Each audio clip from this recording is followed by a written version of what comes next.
Good evening, I'm Steve Johnson. Be sure to get our iPhone, iPad, and Android app. Then you can watch the Dove News on demand on your mobile app and on the Dove Roku channel as well. Well, from the Dove newsroom at this hour, more airstrikes have been targeted against ISIS.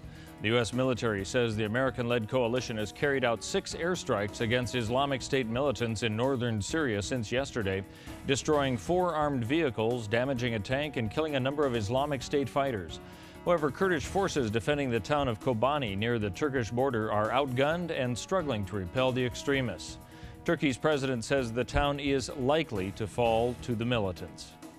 Southern Oregon prices for homes have seen a healthy jump in the past year. The latest report from the Rogue Valley Association of Realtors shows a jump of 9.3% in a median home price.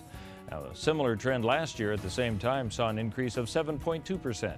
It means a $200,000 home last year is now worth $218,500. And Realtors President-elect Scott Lewis says they're seeing the effect in several areas. We're seeing an increase in the sales. We're seeing an increase in sales volume and people who were very much behind or upside down, as we've heard it mentioned before. They owed more on their property than they could get. We're seeing more activity as people are able to actually get their homes sold. Now, Lewis says another demand expected on the home sales market involves those who had to walk away from their homes a few years ago. He says they're now able to re-enter the market to buy instead of rent, as they have for the past few years. About 4,000 managers in state agencies in Oregon might see their jobs and salaries change over the next year. The state is redefining jobs for a recalibration of salaries that goes into effect in 2016.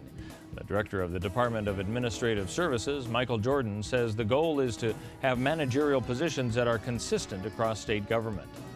At least 20 cities and counties around Oregon are racing to approve local taxes on marijuana in case voters in November decide to legalize recreational pot. Most hope to boost their revenues, but a few want to give pot dealers a reason to stay out of town.